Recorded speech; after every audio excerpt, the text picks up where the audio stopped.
Hey guys, welcome back to the channel. Welcome to another video. We are today talking about the extraordinary and very intriguing interview that Antonio Conte gave last night after Tottenham's latest defeat to Burnley, in which they lost 1-0 last night. Of course, there was some very interesting quotes to come from that interview, and we're going to be talking about it, we're going to be discussing it, we're going to be talking about the future of Antonio Conte and Spurs in this video. But before we go any further, I would like to remind you all, please like the video and also subscribe if you're new. Both things are always answered, would be greatly appreciated. But for now, let's get into the video, because like I say, last night was extraordinary for Tottenham and what came out in the aftermath of their defeat to Burnley. Basically, to catch everybody up on this story, Spurs were dealt a massive reality check last night when they lost 1-0 to Burnley. The reality check, the knockdown back to earth, was dealt to them by relegation-threatened Burnley only 4 days or so after, of course, Tottenham's incredible, some would say rather surprising, 3-2 victory over Manchester City at the Etihad. The defeat last night meant that in their last 5 games, Spurs have only won once and, of course, lost their other 4 in that time. And the only win, of course, like I say, came against Manchester City, a game which they weren't expected to get anything out of.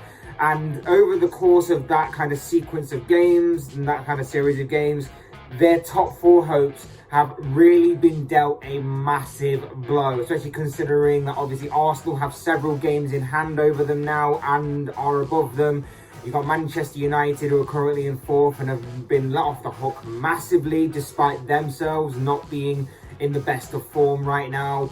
Wolves and West Ham are sort of the underdogs in this top 4 race. People are expecting them not to make it, but obviously continue a challenge for the foreseeable future at the very least. But we'll have to wait and see, of course, where that top 4 race goes.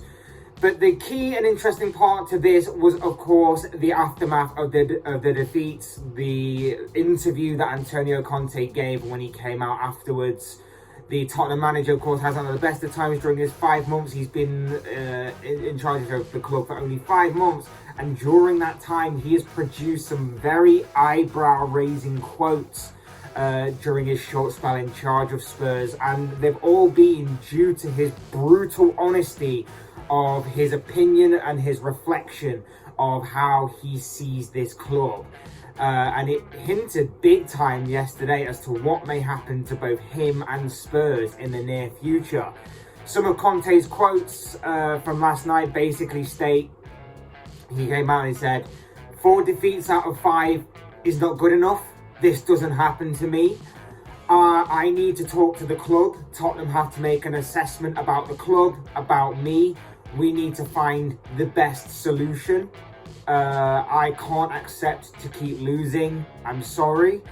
Our results in the moment are like fighting for the relegation zone, not the race for Europe. Here, coaches change, but the players are the same, but results don't change. Now, these are just a handful of very intriguing quotes that came out from his interview yesterday.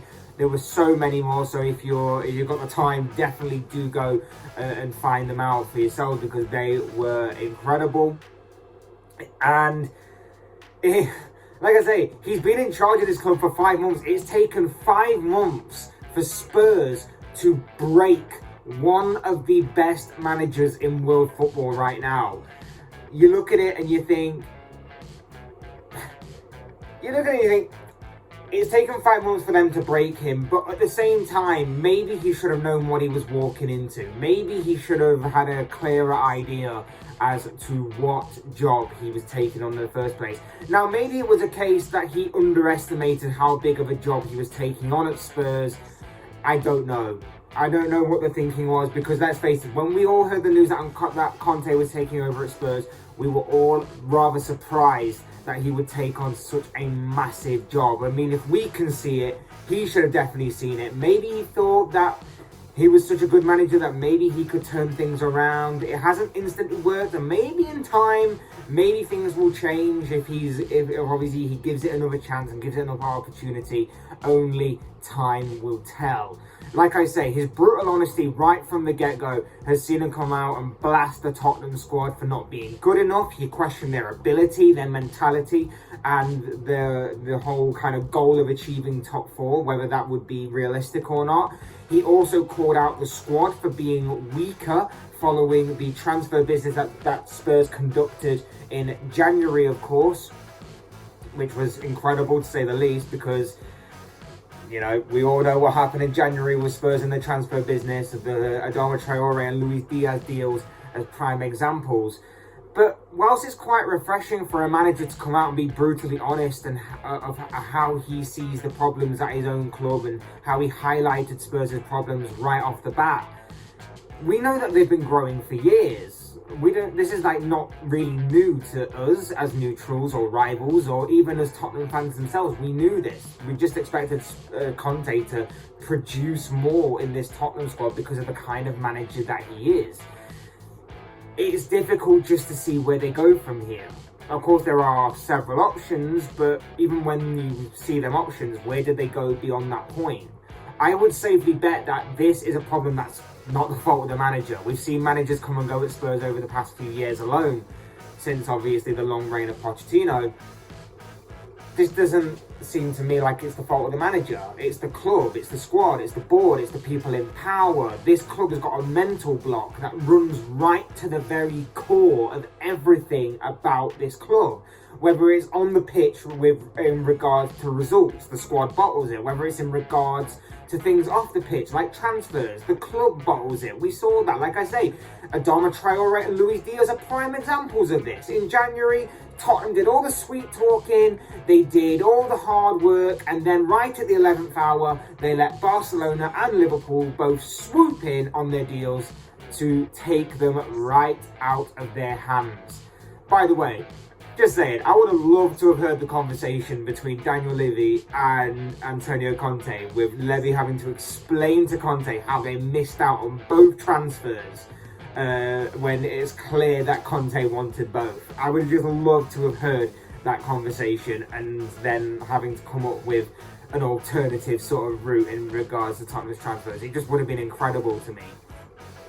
Like I say, it hasn't been all doom and gloom. There have been some upsides. The win against Manchester City, the win against Leicester, the win against Watford.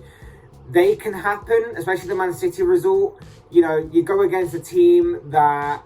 you go against a team where you're not expected to do anything against. There's no pressure on Spurs in that situation. They're going to be against a team that are going to be open and vulnerable to a counter-attack. Of course, Spurs will thrive in that environment. And that is exactly what you saw in that game.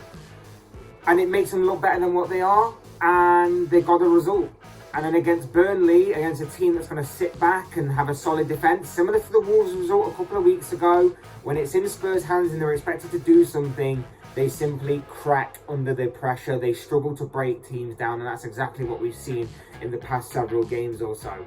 You can see it both on and off the pitch. Like I say, there's a massive mental block that Conte has had to shift, and I'm sure that he would have known that going in. I'm just surprised that obviously this is all coming out now like it was a massive shock to everyone. Conte, there are several choices here. Conte can either walk, he can either walk now, and believe me, if he feels like he's being set up to fail, he will definitely walk right now without any hesitation whatsoever. Or he could just play out the rest of the season, give this team another chance and try again next season. Force Daniel Levy to give him the money that he needs to build a squad, get rid of the squad that he has, or the dead wood that he's got within his squad. Maybe change the coaching team, maybe change everything to do with this club from the employees in-house at this club. Change everything about this club, the structure, everything. Give Conte that kind of freedom to do whatever he wants, and maybe something will start to grow again here. Otherwise, I don't know where Spurs go from here. Like I say, the Pochettino project was very close, but no cigar. They were very close, they looked good, they played great. There was just lacking that extra something to get them across the line to winning some silverware. The Jose Mourinho era was an absolute sour flop, in my opinion. Nuno Espirito Santo, he was Tottenham's 8th, 9th, 10th choice to be manager last summer. That was a complete disaster. And now Antonio Conte's come in, and you can argue about him not having enough time. You can argue about him having to pick up the pieces of the Pochettino era, the Jose Mourinho era, the Nuno Espirito Santo era. You can say that obviously he's had to pick up them pieces. There's no time, there's no trust between him and seemingly the people in charge and people in power. But the mentality part, like I say, is constant and it's key, and it's a big part of this entire story that is just not there. It's still the same as it was several years ago. It's still the same as it is now. Yes, there have been minor changes, like I say, the wins against Watford, the turnaround against Leicester, the incredible win against Manchester City have all been good points, but it's not enough. It's not consistent enough for Conte to find. It's crazy that this situation is blowing up right in Spurs' face, because let's face it, they've been gifted a golden opportunity here to build something with arguably one of the greatest football managers currently in the game right now. They've tried different managers, they've tried different approaches, they've tried different levels of the managerial tier. You know, you've got the proven in Jose Mourinho, you've got the up-and-comer in Pochettino at the time, you've obviously got Nuno Espirito Santo in there as well. Like I say, they've tried a lot of things, Tottenham, and it just hasn't worked. There's something deeply ingrained in that club that's halting them, and it's just a mentality thing that I think that they can get rid of over time. They need to follow like a blueprint of like a Liverpool or a rebuild of like a Chelsea or something, just to take inspiration from that has worked over time and just stick with it. They need to trust in Conte. The Conte needs to obviously find some way to trust the people in power, because the club's problems just run very much deeper than just the manager situation. Would I be shocked if he walked away? Probably not. I probably wouldn't be shocked. But then it's a case of what happens to everybody else. They've seemingly got Harry Kane back on side with the Conte appointment. If Conte walks, that whole Kane saga reignites itself, no doubt about it. What happens with other players like Heung-min Son? What happens with Daniel Levy? What happens with their football director, Fabio Paratici? There's so many questions to be asked right now and in the future, regardless of whether Conte stays or whether he goes. There's got to be big things that have got to change at this club, and I don't know if they will happen, to be honest. I don't know where this club will honestly lie in the future, gotta be honest. But of course, as I always say, these are just the thoughts, comments, opinions, predictions, whatever you want to call it, of this guy. I want to know what you guys think. What do you make of this whole Antonio Conte situation? What do you make of Tottenham's performance last night against Burnley? And of course, mainly the comments and quotes that came out of it from Antonio Conte's post-match interview afterwards. I'd love to know your thoughts, your comments, opinions, and predictions, and whatever else you want to call it down below in the comment section, because I'm sure it'll make for interesting reading. Otherwise, hit the like button on the way out if you enjoyed the video. Subscribe if you're new or want to see more content like this. Both things always and forever be greatly appreciated. And as always, thank you all so much for watching and listening. I've been Fletch. This has been another Fletch Talks video, and I will see and speak to you all again soon in another video.